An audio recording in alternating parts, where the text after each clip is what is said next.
نیول headquarters Islamabad میں command and staff conference forum نے مارکہ حق کے دوران دی جانے والی قربانیوں کو خراج تحسین پیش کیا۔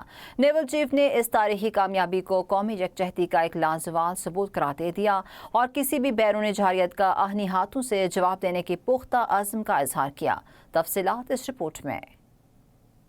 پاک بحریہ کے سربراہ ایڈمرل نوید اشرف کی زیر صدارت command and staff conference naval headquarters Islamabad میں ہوئی۔ کانفرنس میں آپریشنل تیاریوں، جاری اقدامات اور مستقبل کے پروگرامز کا جامع جائزہ لیا گیا۔ سربراہ پاک بحریہ نے میری ٹائم ڈومین میں روایتی اور غیر روایتی چیلنجز کے خلاف جنگی تیاریوں کے تسلسل کو برقرار رکھنے پر زور دیا۔ ایڈمرل نوید اشرف نے کہا کہ پاک بحریہ کے لیے جدید ٹیکنالوجیز کا حصول اسٹریٹجک ضرورت ہے۔ پاک بحریہ خلیج عمان میں اپنی موجودگی کے ذریعے میری ٹائم کمیونٹی کو تحفظ کی یقین دہانی کروا رہی ہے۔ فورم نے مارکہ حق اور مئی 2025 کے تنازع کے دوران دی جانے والی قربانیوں کو خراج تحسین پیش کیا۔ نیول چیف نے اس تاریخی کامیابی کو قومی یکجہتی کا ایک لازوال ثبوت قرار دیا اور کسی بھی بیرونی جارحیت کا آہنی ہاتھوں سے جواب دینے کے پختہ عزم کا اظہار کیا۔ کمانڈ اینڈ اسٹاف کانفرنس پاک بحریہ کا اعلیٰ فیصلہ ساز فورم ہے جس میں سربراہ پاک بحریہ، پرنسپل اسٹاف افسران اور فیلڈ کمانڈرز اسٹریٹجک ترجیحات اور پالیسیوں پر غور کرتے ہیں۔